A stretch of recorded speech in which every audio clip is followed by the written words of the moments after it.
May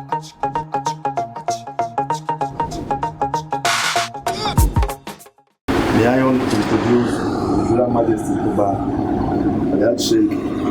Kabiru Alani Agbabiaka, the Osolo of Isolo and the Baron Student. Thank you so much.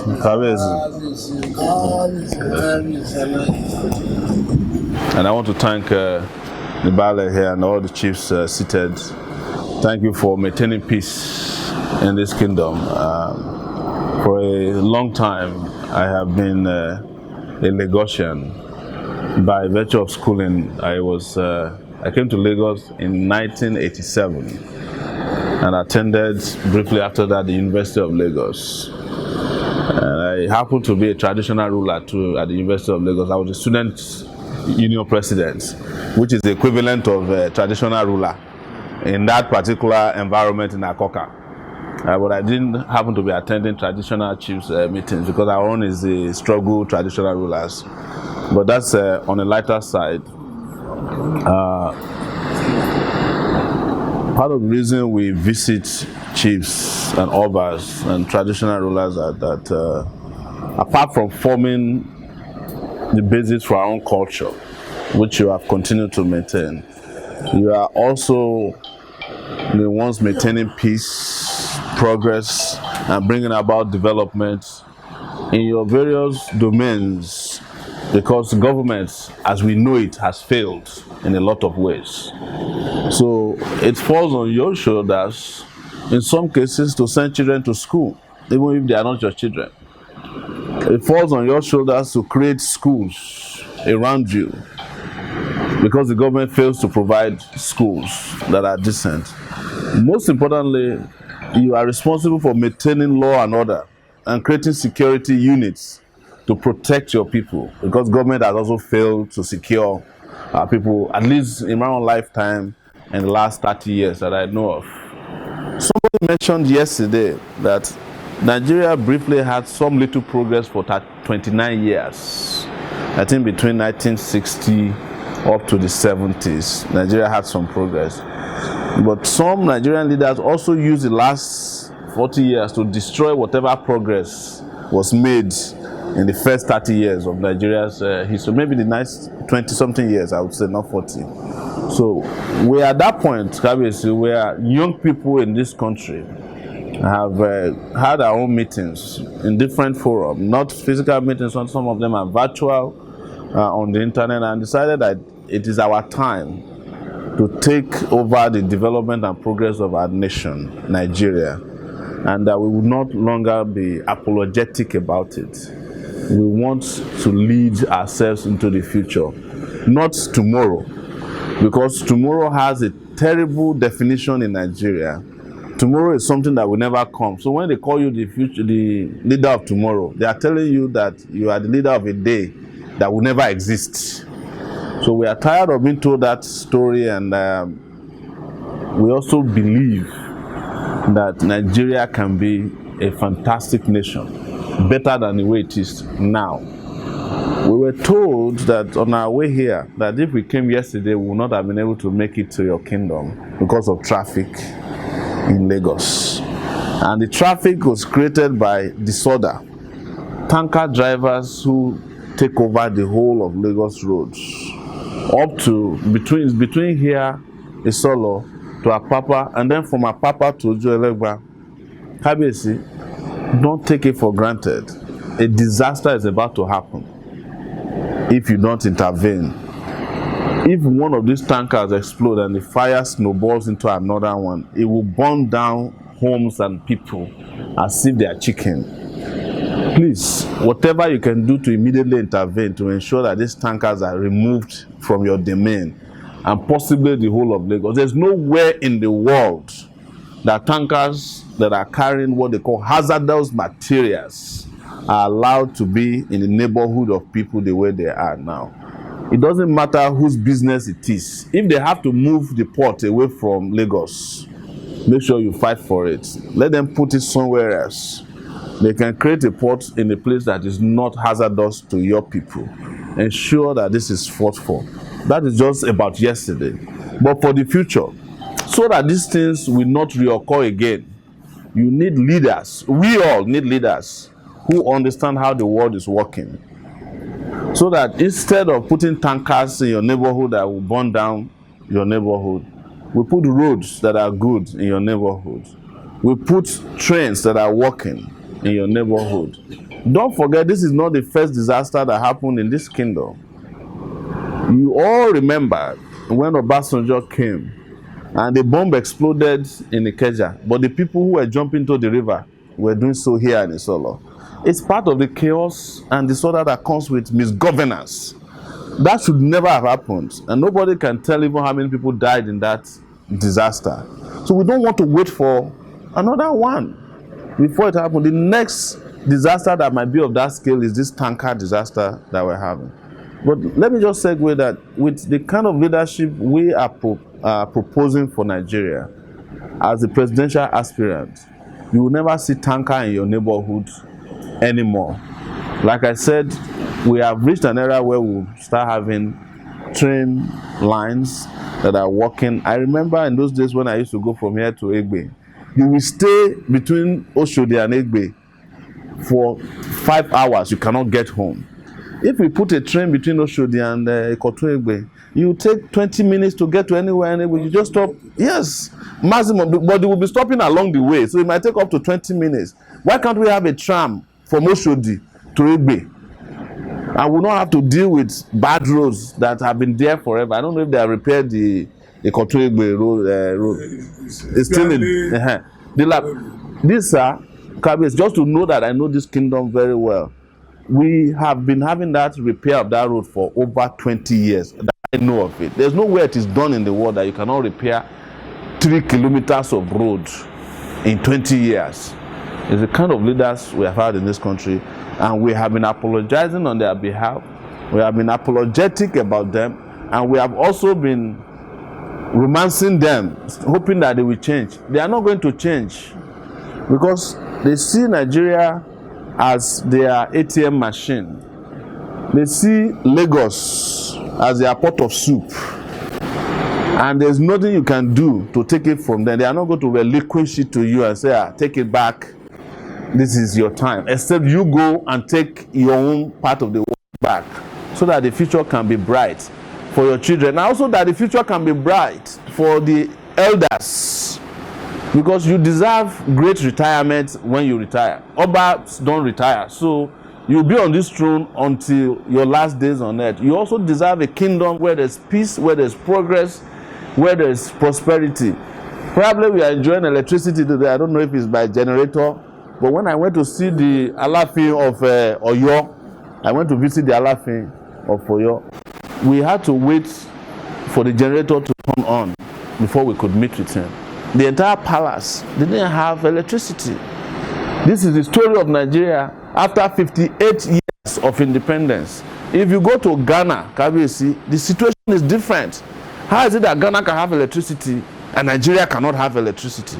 How is it that Benin Republic here have it? Where is it that they get the electricity from that Nigeria cannot get it from? Or Togo, that they can have nice highways and we cannot have it, and they rely on us.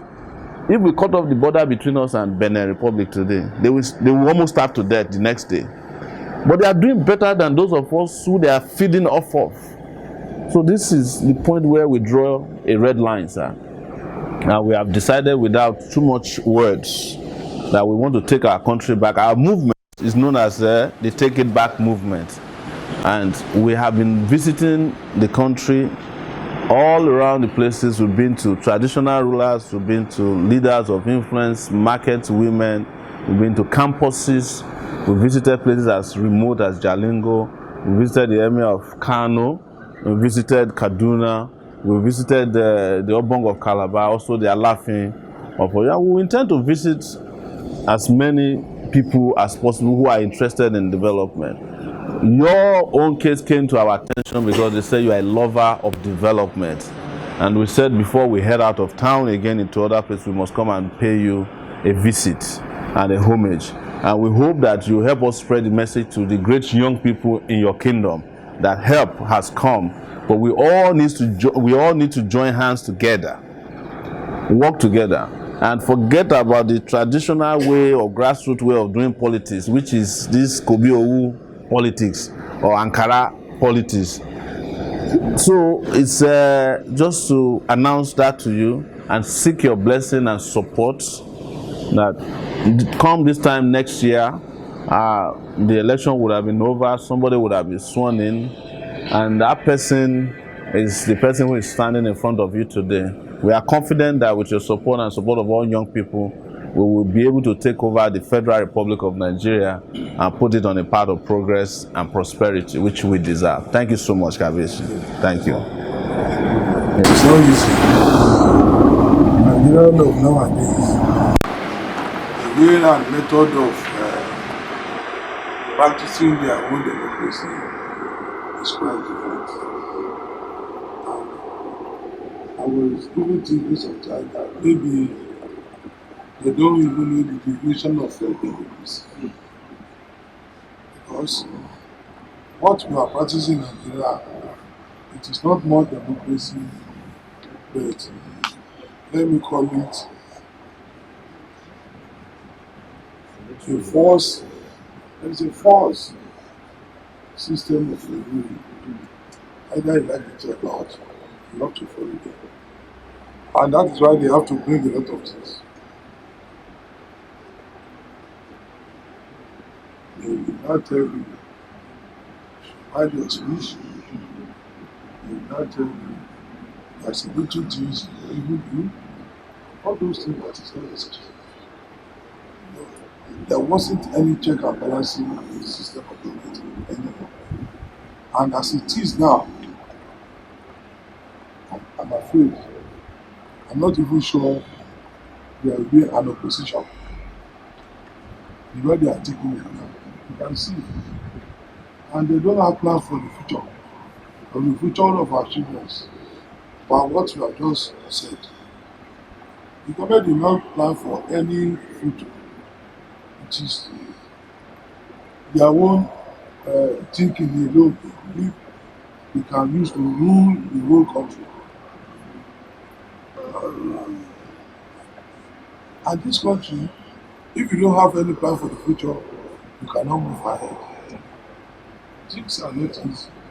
People are crying.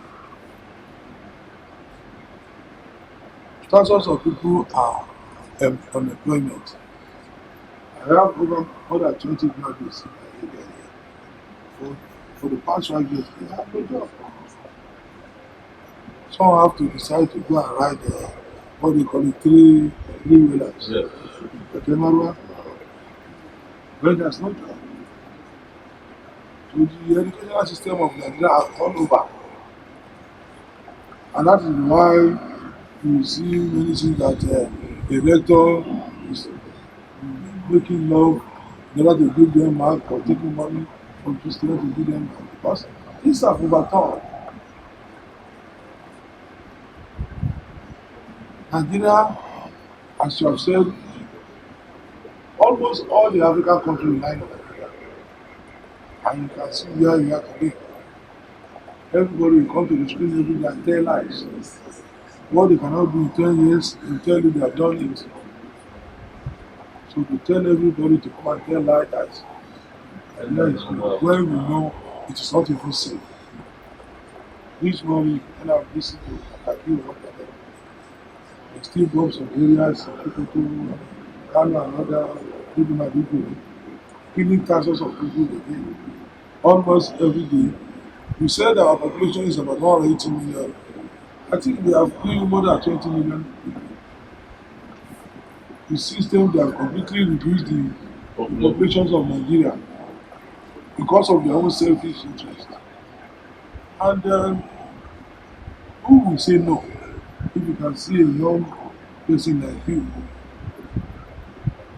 having a better and you think it very well that the future must be bright for the youngs. Recently, it was passed that the president said they will allow the youth to rule. Is it true?